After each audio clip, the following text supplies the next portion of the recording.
Well, welcome. Thoughts can change your life with me, Reverend Lee Wolak.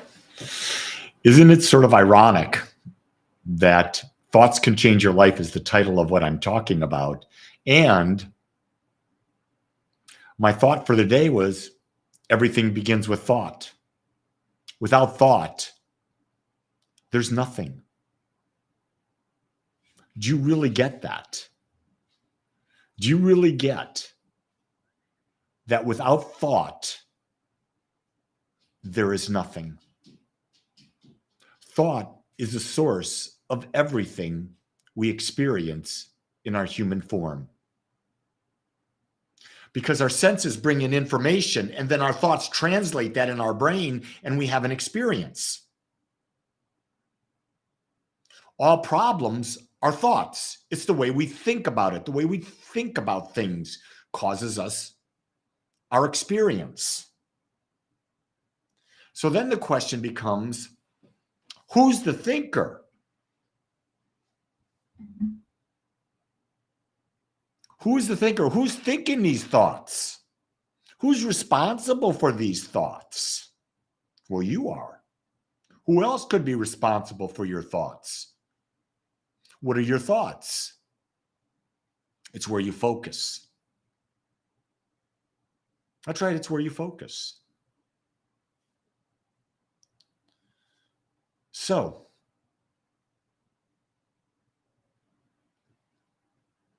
it's a pretty simple concept, but it's a difficult one to embody.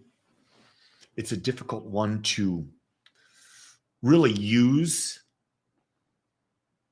How do you use it? How would you use the idea? If you truly know that everything begins with thought, how would you change your life? Because obviously you don't truly know that, because if you did, you would be the master of your life. You would be using creative powers that are so beyond anything anyone's ever imagined. Because if you're consciously thinking, consciously choosing thoughts, consciously building a mental atmosphere, the power of the thoughts you create will create a life beyond anything we've even imagined today. Here's a thought. Do you experience, or can you experience, anything beyond your five senses? I believe that most people, the thought is no. So if you can't believe anything beyond your five senses, and the universe is infinite, what are you not seeing that's right next to you?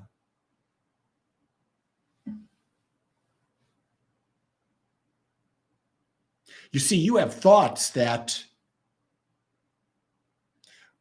get ideas into your mind about how things should be, how things should look. But if something comes in front of you and you've never thought about it, it's not in your memory, you're not even going to connect with it. You're not even going to see it. So let's really take this. So let's pretend you're a computer. And here in the universe, I heard this analogy from Sadhguru, so I don't want you to think that I've made this one up, but I'm going to use it. Think about this. You're a computer. Everything in you that you know is wisdom, it's knowledge, it's memories, it's thoughts. So when you see something, you go into your memory bank and you use your experiences, your thoughts that you've already got, and you create from that. So you never really create. You're really going back into what you already know. And the more information you put into your memory bank, people think you're smarter. Well, it's not necessarily smarter. You have more information in your memory bank. Now, some people may have the same amount of information in their memory bank, but some people are better at bringing it out. Those are really smart people.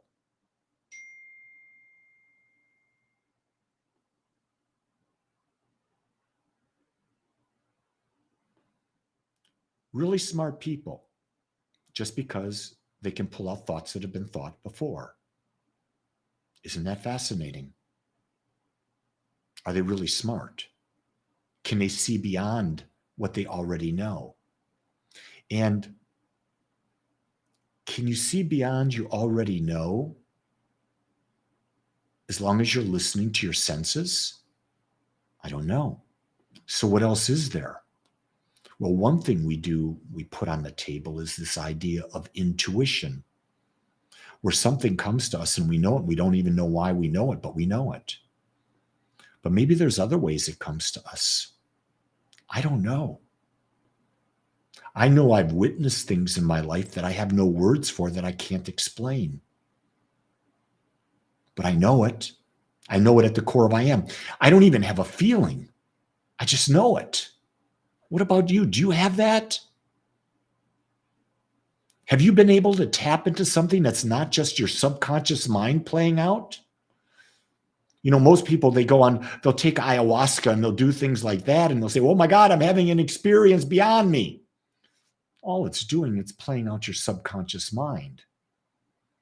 If it's not in your subconscious mind, it's not playing out.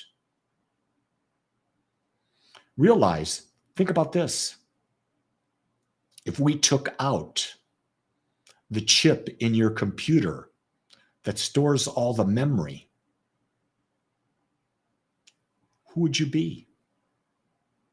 What would you be?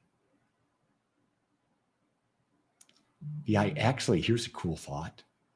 That's actually the state you're trying to get into when you meditate. You're trying to get into a state where your total memory is gone, where all wisdom, all thought is gone. And what is that then? The space between the thoughts, maybe? Isn't that perfect peace? Think about that. Wouldn't perfect peace be the space between thoughts, because thoughts are the source of everything? All your problems begin with thought. All your joys begin with thought. All your challenges begin with thought. But if you get into space between, oh my God, that's perfect peace. Perfect peace is not in thought. Here's where perfect peace is. It's the balance of all your thoughts. Well, where's the balance of all your thoughts? Between your thoughts, the space between. Really interesting stuff to go down this rabbit hole. Now, knowing that everything begins with thought, how do we use that? Well, I know the other day my wife came home with a work challenge and was very frustrated, visibly emotionally upset about it. And we chatted about it. And we said, what if we changed the thought of how we looked at it? And we started to do that. We started to change the thought of how we looked at the situation. And as we started to change the thought of how we looked at the situation, she was able to process it and see the event that was on her mind, causing her to be in an emotional place. She was able to change that. So she was able to turn the dial of her thought to a different energy, to a different vibration. And by turning the vibration of the thought to a different vibration, she was able to have a different experience. Think about that. The type of thoughts you think are a frequency, a vibration. And that frequency or that vibration brings out an emotional response. So if you're having a negative emotional response to something, the question then is, how can I change the frequency of that thought so that I don't have that emotional response? I have what I would desire as emotional response. And then as you do that, you start to go, oh my God, I do have power over it. Sumit says, how can we change our thought? Here's a good one. Let's say, Sumit, you've got a job. And one day you go into the job and you're fired. You don't have your job anymore and you're totally upset. My God, what am I going to do? I've lost my job. I've been here for 25 years. I make money. How am I going to feed my family? Da, da, da, da, da, da. And you're visibly upset because of the thought you have about the job. What if you changed the thought and said, my God, what a gift that was that they fired me. I wasn't happy in that job. They didn't really appreciate me in that job. I wasn't using my gifts, my tools on that job. I'm now free to go find a job that uses my tools that I'll be happier at. And you see, I just switched the energy around the thoughts I was thinking. That happened to me. Now, Sumit, I'm going to say this to you really clearly. If you're invested in something like 25 years on a job, it's going to take some time to change the frequency of the thoughts you have. It's not going to happen overnight because that happened to me. And no matter what I did to change it, it took a couple years for me to get over it because my identity here's a good one. Our identity is based on the thoughts we create about who we are. It's not who we are. It's the thoughts we've created about who we are is our identity. So we say, well, I'm not worthy. Well, what's that all about? Well, it's the thought you have about your worthiness. And how are you not worthy? Here's the key thing about being not worthy. You're comparing yourself to someone else, thinking you should meet a different understanding, a different expectation. Wait a second. Weren't you born unique?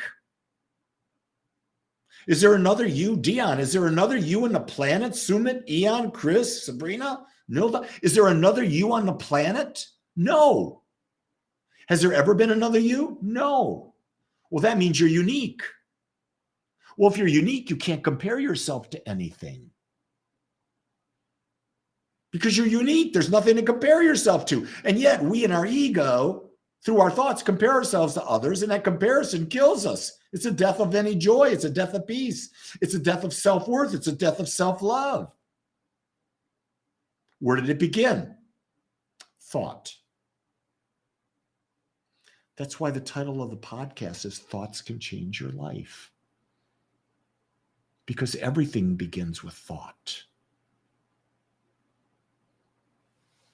Is it easily to be aware all the time of our thoughts? No, it's really not. It's almost impossible. But here's what you can do. You can build habits of the way you think. And when you build habits of the way you think, now you take more control of your life. Yeah, Ian, I heard Jordan say that. The only person you should compare yourself to is the person you were yesterday. And when I do that, I say, have I become a greater me today? Have I become a greater me today? At the end of the day, I said, have I become a greater me? Did I take a step forward in my level of awareness? Because that's all we're doing. All we're doing every day of the week is becoming more aware. So everything begins with thought. You are the master of your mind. You get to choose where you focus. You get to choose where you think. You also get to choose to build habits of thinking. Are you building a habit of being a victim? Or are you building a habit of being a creator?